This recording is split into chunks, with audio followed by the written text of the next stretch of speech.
As senhoras e senhoritas, peço um pouco de atenção.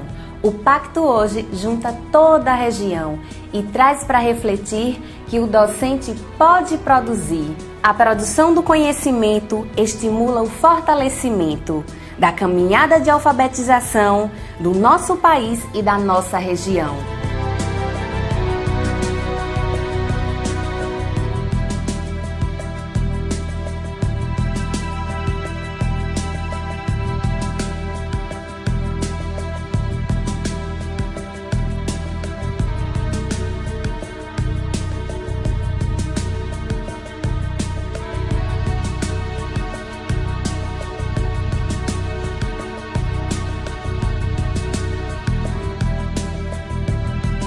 Muitos são os desafios da educação brasileira na atualidade, mas nenhum é mais estratégico e decisivo do que assegurar a plena alfabetização na idade certa. Alfabetizar a todas as crianças, sem exceção, garantindo os direitos de aprendizagem, habilidades necessárias até o final do 3º ano do ensino fundamental, quando completam 8 anos de idade.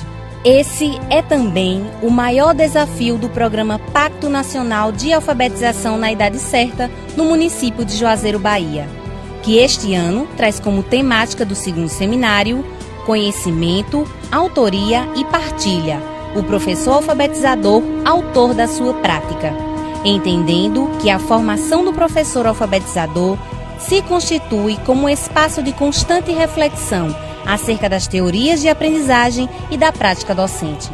Eu me vejo, enquanto alfabetizadora, em 2 vertentes, antes e depois do pacto. O pacto contribuiu para o meu fazer pedagógico, no sentido de fazer com que eu compreendesse o que eu estava fazendo, porque fazer eu já fazia, eu não compreendia. Passei a refletir sobre o meu fazer pedagógico e as crianças também estavam me dando esse feedback, porque também vão pensar no que estão fazendo, de que forma estão fazendo e de uma forma mais prazerosa. Eu diria que é algo impactante. Eu acho que nenhum trabalho pedagógico, metodológico se realiza com êxito e sucesso sem que se tenha suas metas, seus objetivos traçados e bem acompanhados.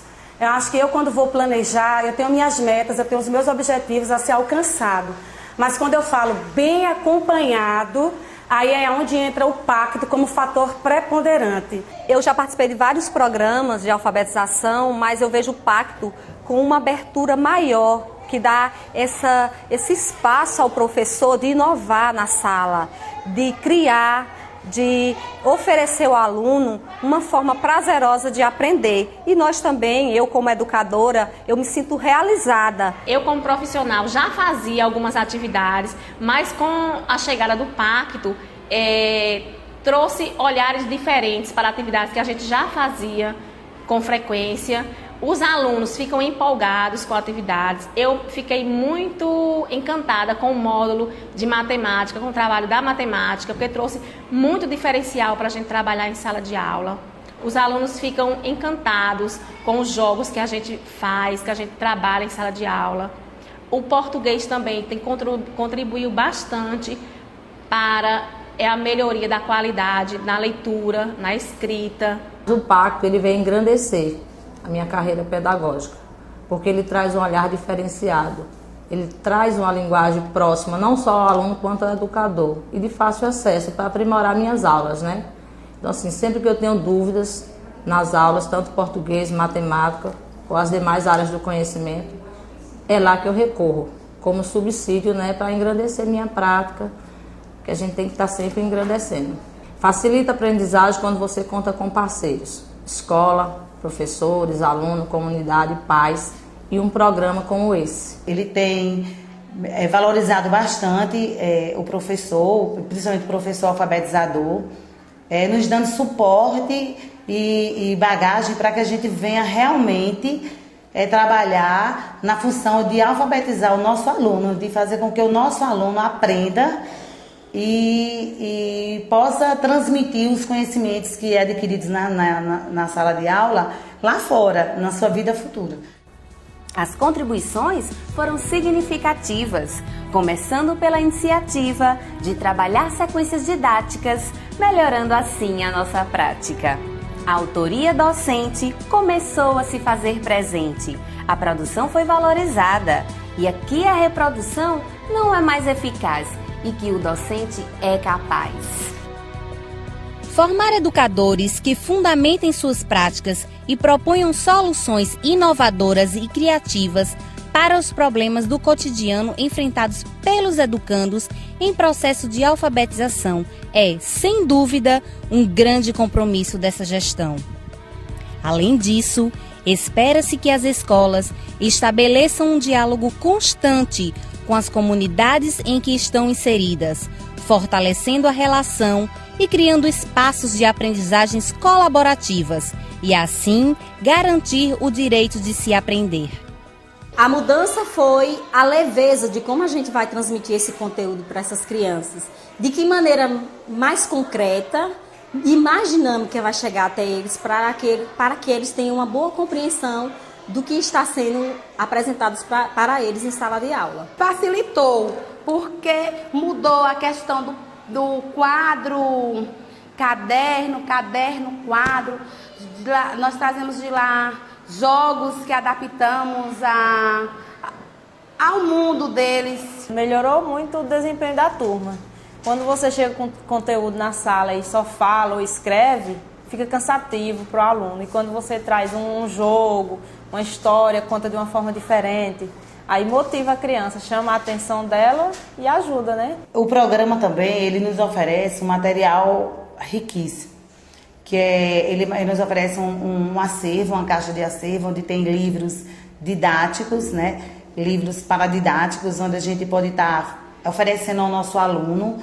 E nesses livros, a gente está percebendo o quanto o aluno está evoluindo. E não somente esses livros, os jogos que alfabetiza, que é onde vem a construção de palavras, ou trabalhando também o próprio gênero, onde a rede nos cobra. Então a gente está fazendo com que esse material que o MEC está nos fornecendo, o MEC nos oferece, que além do livro didático, a gente está sabendo como trabalhar e como fazer com que o nosso aluno aprenda em cima dele. Perceber isso é notório, é nítido, notório, que os pais nos procuram dizendo que eles estão mais responsáveis, eles estão tendo mais o interesse de fazer as atividades, tanto de casa como na escola. Na questão da evasão também, eles sentem a necessidade de estar na escola, porque eles dizem que a aula é boa, é dinâmica. E em casa, os pais nos procuram, vêm até a escola nos procurar para nos parabenizar pelas aulas e pelo processo de ensino-aprendizagem que está sendo estabelecido. Os pais também comentam a mudança, comentam que eles estão aprendendo, que está surtindo efeito, porque eles levam para casa tudo que eles vivenciam aqui na sala de aula. Eles chegam em casa contando: mãe, aconteceu assim, assim. Pai, hoje eu brinquei com o jogo da trilha, nós jogamos o dado, minha turma ganhou, a outra turma perdeu, ou vice-versa. Então, além de estar estimulando eles na sala de aula, acaba estimulando os pais também. 2014 abordou a matemática, que teve a proposta didática de fazer contextualização no dia a dia da criança e da comunidade com muita alegria. A matemática, por exemplo, a gente percebeu a partir do programa que a matemática, ela não é só número, a matemática, ela é muito mais linguagem. Hoje a gente reflete sobre de que forma eu vou fazer a matemática, em que o processo ela vai se dar de uma forma mais dinâmica, de uma forma mais prazerosa, e assim todos acabam aprendendo, não só as crianças, como também o professor. O pacto me ajudou muito, inclusive na matemática. Eu acho que eu aprendi a ser professora de matemática depois do pacto, com as atividades lúdicas. Tinha aluno, tanto na leitura como na parte da matemática, que tinha muitas dificuldades. E a partir do momento que eu coloquei em prática o que eu estudei lá na formação, o que foi trabalhado, tudo que a gente vivenciou, eu vivenciava na sala de aula e eu me sentia prazer em ver o resultado. A resposta eu vejo quando eu sou uma professora muito ansiosa. Logo assim no início eu fico pensando assim, esse menino vai aprender. Mas aí eu vou seguindo, quando vai chegando setembro, outubro, que eu vejo os meus alunos ali descobrindo palavras, escrevendo. Para mim, como professora alfabetizadora, eu me sinto realizada. Para mim é tudo. Ao pacto deixo o meu agradecimento. de bom trabalho realizado que se consolidou de maneira eficiente, mostrando pra gente que com esforço e dedicação no processo de alfabetização o resultado é positivo. E este é um incentivo para a professora continuar com essa proposta promissora que toda professora não quer mais deixar. Muito obrigada.